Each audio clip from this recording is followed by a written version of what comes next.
dog in your life is thinking? Well, join me, Liz Murdoch, animal communicator, talking with the dogs and finding out what dogs want people in their lives to know and understand. I've spent my life talking and listening to animals. So if you consider yourself a dog person or just happen to have a dog, I'm here to help you learn how to talk or listen to the dogs in your life.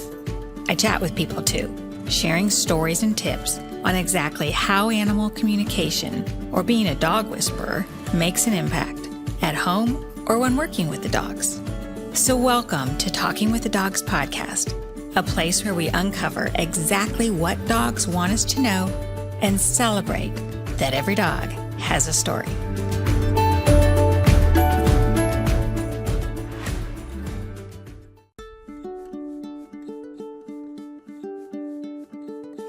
This episode is brought to you by Noble Pet Foods. No nonsense, no bull. Go to noblefoods.com, use promo code DOGTALK15, and they'll deliver dog food to your house with Noble. So welcome to Talking with the Dogs. Today I have Jennifer Maurer, who is a dog trainer. She's an accredited dog trainer. She lives in St. Louis, Missouri, but she does dog training all over the world, like many do now with the virtual availabilities that we've had to come to discover with the COVID. But Jennifer's here today to talk about training with love. And she has come up with her own 5-step program that she uses in training that fosters a deeper connection, which many of you know I'm all about. And we also have her dog Gabe with her, who's going to give some insights on what he's observed about her training and also just life with her that he wants y'all to know. Oh, her company is PetImpact, by the way. So I know some of my listeners like to write things down at the very beginning. So Jennifer, welcome to Talking with the Dogs. Thank you for having me. I'm so excited, and Gabe is super excited too. We haven't done anything like this before together, so new, and I can't wait to hear more about his thoughts. So this is good. Perfect. Okay, so Gabe's working on waiting for his hot dog. He says it's hard. What he wants people to know right off the bat is that being patient is hard for people when they are training their dogs, because it's hard for the dog to wait, but he wants people to remember that even though you're frustrated, the dog is too. And that's why it's so important to be patient, because we're both learning. It's not about one person learning more than the other. And he says people forget. He's witnessed it. I guess he goes with you sometimes on your training sessions. Yeah, and he's actually corrected some dogs for me. Oh, wow. Yeah. He says he has to step in, but he doesn't do it too often. Nobody does. So yeah. He steps in, but he says people forget that it's just as hard for the dog to be patient as it is with them. It's a mutual frustration. Interesting. Mm-hmm. Okay. So Gabe, you're working on the hot dog thing right now. I'm going to take it. Well, I will take the hot dogs away because he's obviously too focused on that. So I want to talk to Jennifer too about your training that is sort of unique, because I've worked with trainers. I have 3 dogs and I have trainer colleagues, and in conversations, a lot of people talk about their methodology, whether they specialize in reactive dogs or separation anxiety. I love what you do. Is your mission is to help people train with love. Can you tell me about that? Yeah. So basically, my approach is talking to people about loving your dog, that it's not only about how you feel towards them. So a lot of people think that loving your dog is an emotion, and really it's also an action you take as it relates to the care you give them, and specifically your approach to teaching them. So when you say you love your dog, I have created 5 ways of expressing that love for your dog as it relates to training your dog. There are other great ways to show your dog love, but these are my 5 ways as you start training with a dog. So a lot of people think, oh, I love my dog. I love to cuddle. I've talked to people, oh, my dog doesn't want to cuddle as much as I do, but I just love him so much. I want to cuddle. Or we snuggle on the couch. You're talking about using love in the way we train our dogs. Absolutely. And what does that mean? How is that different from just practicing teaching my dog to sit, and you practice and you use the treats or whatever your way of praising them is, and giving them feedback that they're right. How does love make the difference? Yeah. And, for love, like you said, it isn't about what you're getting from the dog. It's about what you're giving to the dog. So there's 5 ways that you can show your dog you love them through training. The first one I have is accept your dog for the individual they are, both their strengths and weaknesses, just like with people, right? We love them unconditionally. And that includes understanding your dog's breed and the behaviors that come along with that breed. Also, you have to remember that just because dogs have each dog has their own unique personalities and traits that aren't always related to the breed itself. A lot of times people put things on the dog because of its breed without really taking the dog as the individual they are. Yeah, I have 2. And that's a really good point, especially for people. We have a lot of people now who are first-time dog owners, and they think, oh, I'm going to get it. Like, I have 2 labs, and they are so different. So I think that's what you're saying, is that if you get a dog, or you're thinking of getting one because of just the breed and reputation, you might be surprised when it comes to training it that its personality is not really as much of the breed that you thought it might be. Is that correct? Absolutely. And it's really about loving your dog means you're working on understanding that individual, and and then you are creating an environment for them that will thrive. So understanding them first, their strengths and their weaknesses. So for example, Gabe is a herding dog. He's a Shetland Sheepdog, and he loves to herd things. So Gabe doesn't like to wrestle with other dogs. So when he has playtime, I make sure that he's in a situation where he can chase other dogs or herd other animals. That's specific to him, and that's what he likes to do.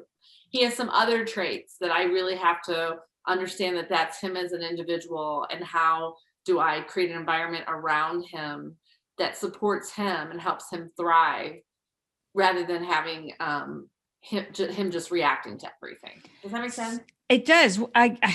So I got a download from him about his muddy paws, that he loves to run, like whether it's water or the splashing, and you've had to make accommodations for the muddy paws. Yes. Is that something that you've had to do with the towels and the grooming and cleaning? And he says it's a big hassle because it splatters when he shakes.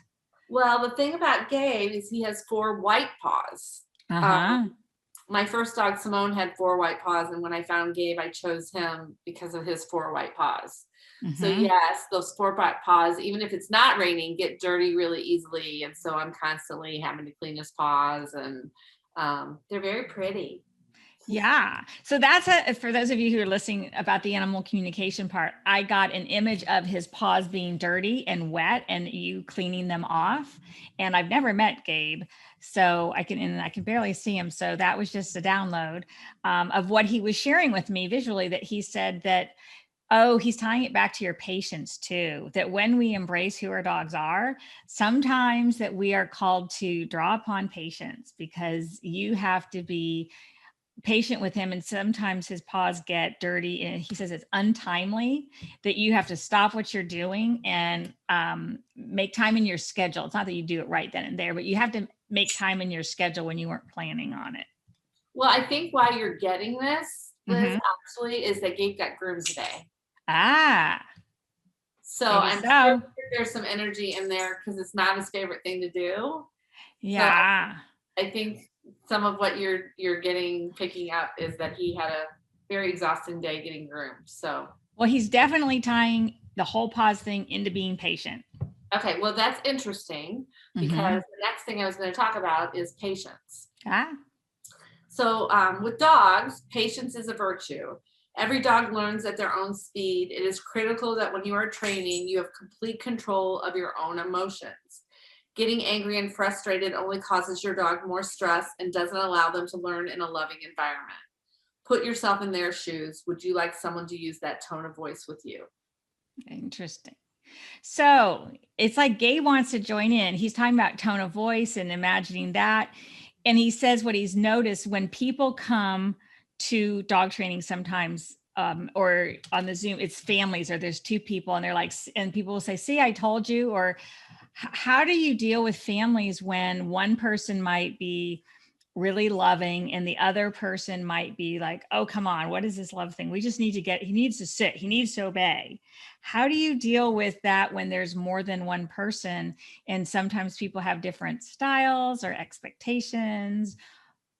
Well, we've kind of talked about this. I always tell people I call myself a dog trainer for marketing purposes only. And if we finish my sessions and I asked you how many times I corrected the dog, you would say you never corrected the dog. And if I asked you how many times I corrected you, you would say all the time. So I pretty much put it up front that I'm not there to train the dog, that I'm there to coach the people.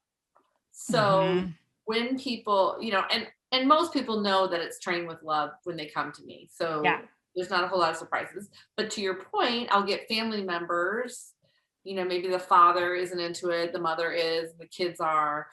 But I put that out front that I'll be coaching you. And so I will coach people. Most of what I do is coaching people on body language and tone of voice. On their body language.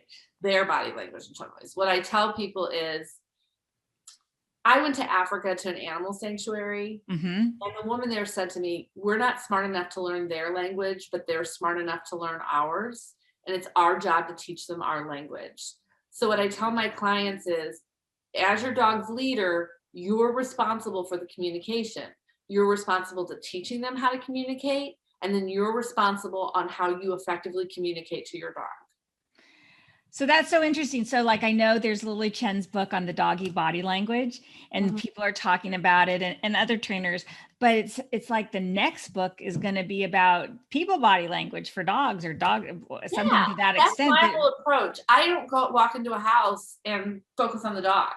Yeah. The problem, the first thing I do is look at the person and say, have you done this? Have you done this? How are you talking to your dog? When do you treat your dog? Do you give your dog exercise?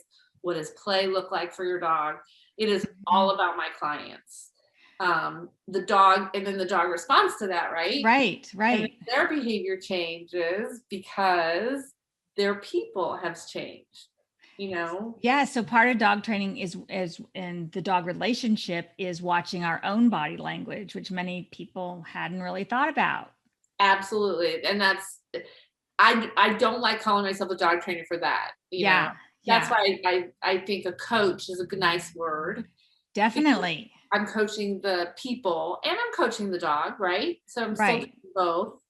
And it's teaching as well, but it feels more like coach is the right word. Coaching the person how to train their dog, because the person coaching the person on how to communicate with their dog. Yeah. So you're sort of taking training out of the whole vocabulary, and it's like working on our partnership. Yeah, I always tell people training, conditioning, all that sounds like you're doing something to your dog and you're getting your dog to do something. Right. But I want people to concentrate as doing something with your dog, communicating with your dog, working with your dog. It's not just, I got to change my dog and get them to do this, this, and this. It's really about, I have to change myself. I have to have a relationship with my dog. I have to have a bond with my dog. I need to learn how to communicate with my dog. And think of it that way. That's how, like I said, the woman in Africa, that's what she thought she was doing with the animals there. And that was lions and tigers and zebras and monkeys. She was very clear that she was not training them and that it was a communication thing. How are we going to live together? So you bring a dog into your house and say, this is a house. This is how we're going to do this. Here's a bed. You can sleep here. And then language, right? Like, how do we teach them language? 9 times out of 10, when a dog's not doing something that we want them to do, it's that you didn't teach them. I had one woman say, we're going to get rid of this puppy because it's a bad puppy. And I said, well, what did the puppy do? And she said, well, it ate a shoe. And I was like, well, they all eat shoes. Right. But then she said, I told it leave it and it didn't leave it. And I said, well, did you teach it what leave it meant? And she was like, well, what does that mean? And I'm like, well, when you were a child, your mom just you went to school and you learned what words meant and what the, meaning of that was. Well, that's really what we need to do with dogs, right? Once they understand, they'll do what you want them to do, but it's our job to teach them. Yeah. And being the consistent, I've told people when I have a session and it gets into training and I'll say, I'm not a trainer, but I can tell you that your words have to be consistent, that, if you're going to say off the couch, then it's off. But if you start saying no, and so it's important for families to figure out what words they're using to mean things in the house. The whole family sort of needs to know the vocabulary. Is that right? And I get into something? that. I'm sure this is probably another conversation, but I actually don't believe in correcting dogs. I tell my Mm-hmm. clients never to use the word no Mm-hmm. with a dog. Yeah. Well, So I was always taught to save it for emergencies. Like if there's that's the only time you would use it if there was an emergency. But mhm. that's an interesting that you never use it. Well, the reason why is that no has different context to it. It can mean different things. Mm-hmm. And so when you tell your dog no, they might not understand what it is, or if they do understand, what you haven't done is told them what you wanted them to do. It's like if you're an accountant and someone came up to you at work and said no, Yeah. would you know what they were talking about? And would you feel anxious and maybe so instead I teach cues like leave it or off, which gives them something to do. Leave it replaces no like 75% of the time. So Yeah. instead of telling them no, don't dig or no, don't bark, I can say leave it, back away from a situation, Yes. and I can reward for leave it, but you can't really reward for a no because it was a correction. Mm-hmm. Mm-hmm. So that's kind of how I work. I don't leave my clients stranded without something to work on. So they have cues that'll give Mm-hmm. their dog something to do, but they always have to come up with a cue of giving them something to do. What was that? Well, Gabe? yes. He's guarding me right now. Yeah, I can see that. Yes. Something going on outside. I think there's fireworks. It's okay. Thank you for guarding me. It's okay. Leave it. Good boy. So go on. What are your other points? Okay, my other points are show affection. Treats are not the only way your dog knows that you have done something, they have done something you like. Praise and physical affection are just as important. Many times we are so treat focused that we forget about giving your dog the verbal and physical rewards they want and need. Tell your dog how wonderful they are and give them a pat on the head or a belly rub for a job well done, or better yet, just because you love them. And the important thing to know about that, what I really want to reiterate to people, is that your dog, it's important to tell them how wonderful they are, even when they're not performing. Mm-hmm. Right? We always want to say, good job, you're great, when they do something you want. And when I always tell people, I come up to Gabe and I'll say, you're wonderful. I love you just the way you are. Just an unconditional love for him. So that it doesn't matter. He didn't have to do a sit for me to tell him how wonderful he was. And I also tell people when they get puppies to wait before they start training so that you can tell them how wonderful they are and bond with them. So it's not performance-driven relationship. It's a Yeah. based relationship. And then you can start into performance. Well, it's interesting. I know that I've heard different people have, no dog training before 12 weeks or wait till, people have different age requirements. Do you have an age requirement, or is it a bonding requirement that not till you've known each other for a certain number of weeks? Do you have a It's both. recommendation? Okay. It's 2 weeks minimum that you have to have had the dog. Okay. But if it's a puppy, they have to be 10 to 12 weeks old. Got it. Yeah, that makes Got the sense. puppy, so Yeah. it's a little bit of both. But no So- matter what age, they have to have the dog for 2 weeks. Got it. That's good. Do you think it makes a difference? I mean, it must, but what kind of a difference do you see dogs that get like, oh, I love you, and they get praised just for being a good dog? Like, I will look at my dog across the room if I'm on a listening to a clubhouse room, and he's looking at me, and I'll say to him, I'm on mute, and I'll say, oh, Teddy, you're so good, just to engage with him so he knows that I'm engaged, we're in the same room. And he'll blink his eyes back at me and not get up, and we just have a moment, and he's very happy. And I'm wondering, what kind of a difference do you see with dogs that only get positive feedback when it's performance based? Are there a lot of dogs like that? Well, a lot of people are trained that way. Yeah. And that's all they do. Yeah. And a lot of people, but here's the thing, what you said, just because he's a good dog. And what I like about the word wonderful, Mm-hmm. the word I use a lot, is good is about performance. Mm-hmm. You're a good dog. You performed. Wonderful is your being and your essence is wonderful. It doesn't matter if you performed or whatever you did, you're wonderful. Mm-hmm. And I think I like using that word. Do I use good? Yes, as a marker and to tell them they did good job. It's not a bad word, but I also think dogs need to know, they need to hear, I love you. They need to hear they're wonderful. They need to feel unconditional love, unrelated to training. And that's what that was about with the affection. Yes, you do it in training, but you also need to do it outside of training when your dog is just, like you said, laying there and just being a wonderful being. I love Gabe because he's a noble little creature and he's sweet and he is intelligent. There's all those things. Mm-hmm. When I work with the Come Cue, a little girl told me one time, I think when you give the treats, when you call them to come, you should have to say 3 wonderful things about your dog. And so I do that when we do come for my clients, that they have to say 3 things about their dog that they love when they're complimented. So dogs, can they get compliments? They can.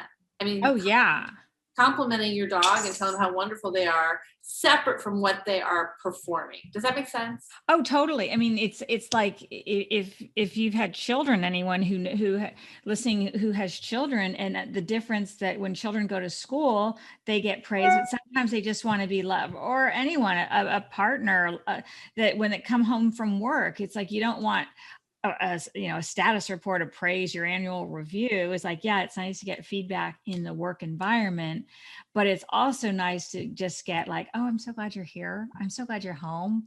It's so nice to hear your voice.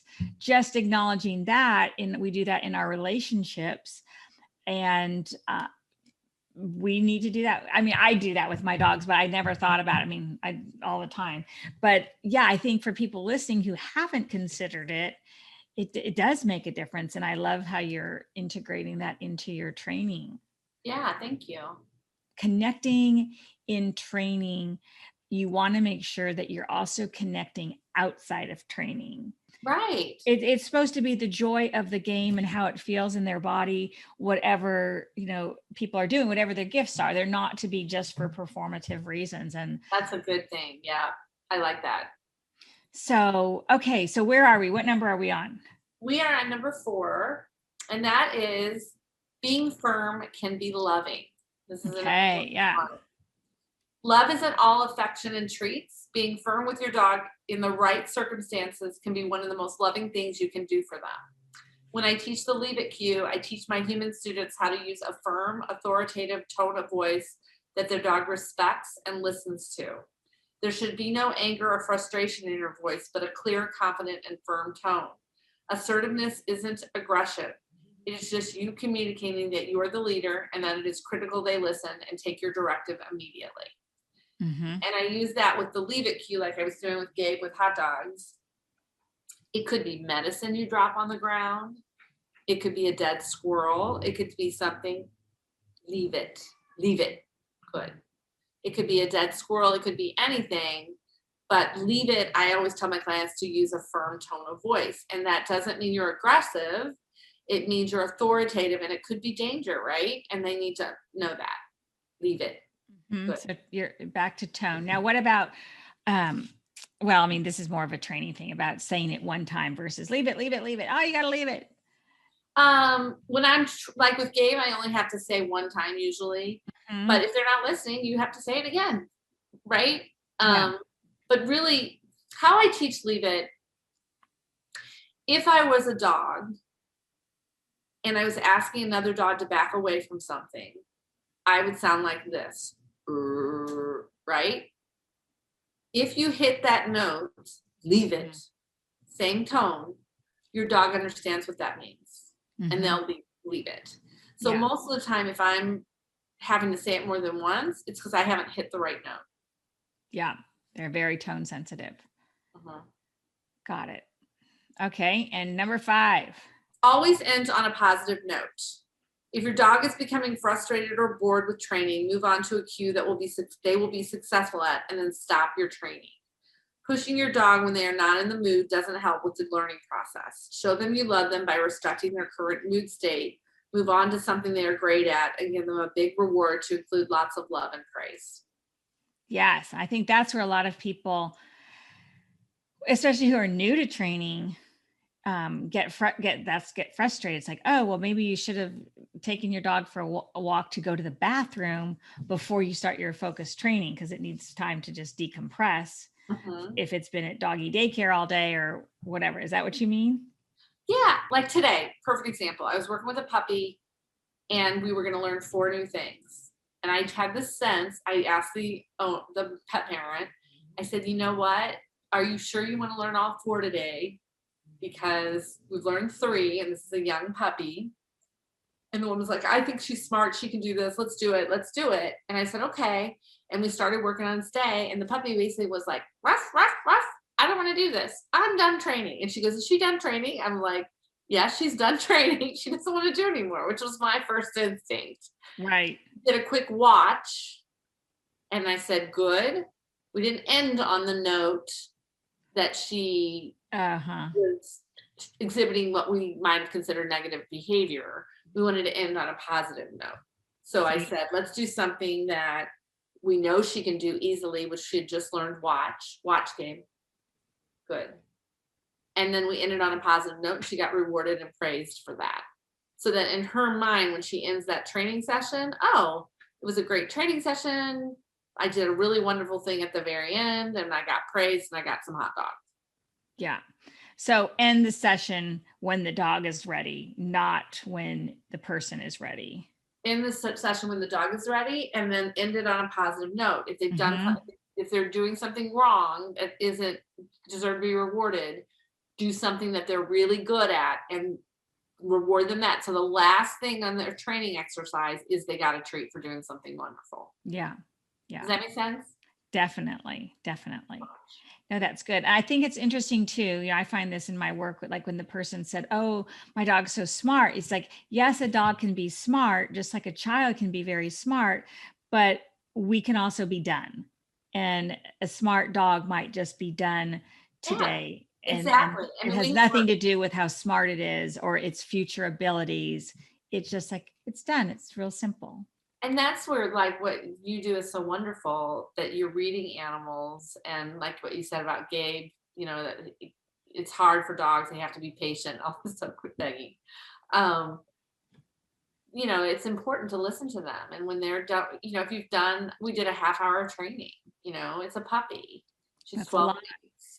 You know, she was just like, I'm done, Mom. I don't want to do this anymore. And I'm like, okay, that's totally fine. We have to respect the messages they're sharing. You know, that's an excellent point, and it might be point number 6 that I should have put on my list, and that is respecting your dog's boundaries, which I don't have on my showing love list, but you just gave that to me. I think that's a big one, respecting their boundaries, right? Definitely. Yeah, and that can be tied to, you know, ending on a positive note, and don't push them. Don't push them. So Gabe, do you want to add anything to any of this? Oh, you think this is great. Okay, so I want more hot dogs. Well, that too, but I think what I'm getting from him that he's pointing out is that people like it simple, and that it's okay. Like when I added the boundary thing, he's like, it's okay. You don't have to worry about adding it. Same to anybody else, is that when you keep it simple with your dog, the messages are clear. It's like what words you're going to use. If you're going to use leave it in your house, like we use leave it for anything that I want them to leave. And I always have, and it's so handy because now as the dogs get older, it's just automatic. Or you have a guest over in your house, you can inform your guest, oh, that's the word we use. We use off. At our house, we use off if I want a dog off the couch because another person wants to sit there. I'm like, Teddy, off. Can you go get on your bed? Yeah. Gabe is like, he's a big believer in keep it simple. And that for those of you listening, this is from Gabe, that it's okay to go at your own pace with just one, if you're just working on one thing like weight, And some dogs go at different paces. And so it's okay if you're keeping it simple. You don't have to move ahead. This is from Gabe. You don't have to move ahead if your classmates or dog mates, or even if it's individual, if your dog is going at a slower pace, go at a pace in dog training. Gosh, Gabe, you're wise. Go at a pace of dog training that is good for your dog as well. Gabe is very patient with my clients, you know. Mm-hmm. He does correct some dogs, but he's very good wonderful with dogs, and I can tell that when I'm working with them, he has the patience to let me take the time with the dogs that need the extra time with. He's funny. I guess you have not always bought the same brand of hot dogs, because some are spicier than others and are saltier. It's like, do you know what I'm talking about? I use Oscar Mayer, but sometimes I can't get to Oscar Mayer. This is why he's like loving this. Uh-huh. My neighborhood grocery store does not sell Oscar Mayer hot dogs. Oh, so funny. he grabs and they're not as good, and he likes Oscar Mayer hot dogs. Yeah. That's why he's pawing at me tonight, because So I really get these. I could tell the difference of the different hot dogs that you get, because it's like he's showing me, people who want to know how it works. I'm getting an image of these different hot dogs and the taste. Some are juicier than others, and some he's saying more fillers, whatever that means. But there's definitely like seasoning or spicy or salty. He notices a different. Oh, and some are blander. So I guess the Oscar Mayer ones have a flavor that he likes better. Do you love the Oscar Mayer ones? You love them? You're gonna have some. It's more of a human experience that we like to try different treats with our dogs, but dogs well, Gabe says we'll take whatever we can get, but no, dogs actually do have preferences. And if you find as a dog person who's buying treats for your dogs that your dog likes treat A, you don't need to go buy lots of different treats for your dog. They're fine with the treat that they have. And Gabe seems to want to advocate for that. Well, he does. And to be honest, Gabe does not get a lot of hot dogs. This is a special night for him. Oh, how funny. Well, he's loving it, but he has a preference on which hot dog. Is this the best podcast ever? Do you have any questions you want to ask him, since we're doing this anyway? Yeah. Let me think what I want to ask him. I'm going to ask him the question about, does he feel like I spend enough quality time with him? And he's like, don't worry about it. He's very proud of you and what you're doing, actually. Okay, good. And he knows you're making an impact. He says she's making a big impact. He's very much a fan of yours. So, Gabe, what can you tell me or show me so she knows it's okay? Oh, he says on the days when you're gone longer and you don't have him with you. Well, one, he likes the alone time that he can really relax. Two, he says you always make it up to him. Aww. Another question I wanted to ask him is, does he like his dog walkers? Because I have dog walkers who walk. Okay. Oh, you have 3 dog walkers? Yep. Yeah, you have 3 dog walkers. There's one strong guy, there's a woman, and then is the other one a guy too? Yes. And the strong guy is the owner. Yeah, he's much more capable. He feels like he likes going with him a lot. The woman, he's like, she's fun, but she's more tentative. She's new too. Oh, that's funny. She's more tentative. Yeah. And the other one, he doesn't see as much. And he's more, oh gosh, it's sort of like he listens to music or something. He's sort of La La Land. You're good, Liz. Thank you. Yeah. Isn't it sort of weird? There's something about the key in the door that it's like he's concerned about, in the locking of the doors. Okay. So maybe this is it, because this could be my fear. My screen door is not shutting all the way. Yeah. And I'm worried if they don't lock my regular door, the cats could get out. Well, I almost said it's about the cats. I asked him, what does you need to know? And he went to the door and the lock.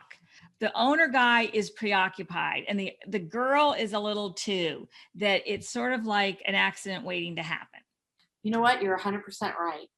Well, that's why I always do this. What does your dog want you to know? And this is what came up, right? What does he think of his groomer? The groomer. Okay, Gabe. Okay, they have their own agenda on what they're doing, on how they want him to be groomed. Okay, so this is interesting. And I get real picky about groomers. Okay, so his thing is that the groomer wants to style him a certain way and doesn't always pay attention to his preferences. And I guess it goes down to the paws, but not even just the paws. It's like up here too, on the legs that, or maybe you have, he says it's his preferences, but the groomer has an agenda of how it should be done. And maybe there's two of them and they sort of argue about it. And, but he doesn't really care in some ways. Oh, but he says he does care because I care. Mommy cares. Okay. Yeah. Okay. So, but he's also more comfortable your way because he gets hot and he moves better. I guess they like to leave more hair on in certain places. Okay. They're like, this is how it's done. And they like doing him because he is so beautiful. Mm-hmm. And so I think that it's how you say it to them about I just noticed when he's groomed like this, he's so happy that they'll be like, oh, okay. That's awesome. Does that help? Yeah, a lot. This is fun. Okay, so Kitty here. What's this cat's name? This is Rex. Okay, Rex. Gabe, what is it about Rex that you want her to know? Rex has been ill? He had an infected tooth. Oh, wow. That was the first thing you said, is that Rex has been ill. He had an infected tooth. Okay, so Rex has been ill. He's fine now, but I guess it was bad. Gabe is like, it was like bad. Was it on the left side? Yep. Yeah, it was on the left side. It was like, I see this picture of it. It was painful. Did you have bad tooth? It was painful. So, but Rex is fine. Okay, so Rex is a character. Rex, and what's the other cat's name? This is my love. That's Sienna. Okay, so Gabe is saying that Rex and Sienna are very different. Yes. They are so different. They're very different. Sienna is the scaredy cat, really. But, she's better one-on-one. Oh, so Rex says, thanks for getting my tooth fixed. That was an inconvenient kind of thing for you, but you made it. He says, you made it happen. Cool. Rex wants you to know that. Oh, now Rex is back to food. Can I have more of something else? There's something else that you're not giving them now. He's asking for something. Do you have fish in the refrigerator? Yeah. He wants some of that. He's like, will you get up and get the fish? He's like, this is a party. My beggar. I feed my animals my food off my plate, and he's my beggar. He's asking for something else, right? He's asking for fish. That's funny. It's like it's a party. Like, do you have any of this? Do you mind going and getting that? That's his sort of attitude. He's fun. I don't know. She's going to take care of that because we want to get to, what's the other cat's name? Sienna. Oh, she cowers in the closet, but she goes, you should see the closet. It's not that bad. It's not what it sounds. She likes the closet. Oh, so that's like a lesson to people. When we think our animals are cowering and afraid somewhere, sometimes it's like a kid in a treehouse and they think it's so great in their special place. So she says she likes it there. She actually got locked in the closet right before we saw her. What she wants you to know is she doesn't want you to worry about her when she's in the closet. Just let her be. Leave me be. Okay, cool. If people want to find that and go deeper with you, what do you suggest? How do they find you? How do they get your tips? Yeah. So if you want to go to PetImpact.com, PetImpact.com, IMPACT. So it's PetImpact.com, making an impact. You can go to things. If you would like to be a client, there's an enrollment form. I do virtual sessions. There's an enrollment form on the homepage, and you just need to fill that out, and it'll automatically get to me, and we can talk about setting a date, and I can give you more information on my dog training services. If you would like just the PDF of the 5 proponents of love as it relates to training, you can email me at petimpact@outlook.com. Perfect. Well, I love what the seeds that you're planting of love in our dog training, and even outside of dog training when we're just resting with our dogs, because we don't need to just do the training and then come home. It's like, okay, go sit there. It's like, it's okay to have a relationship. I sometimes, say to people, well, what are you going to talk about with your dogs once you get them to sit?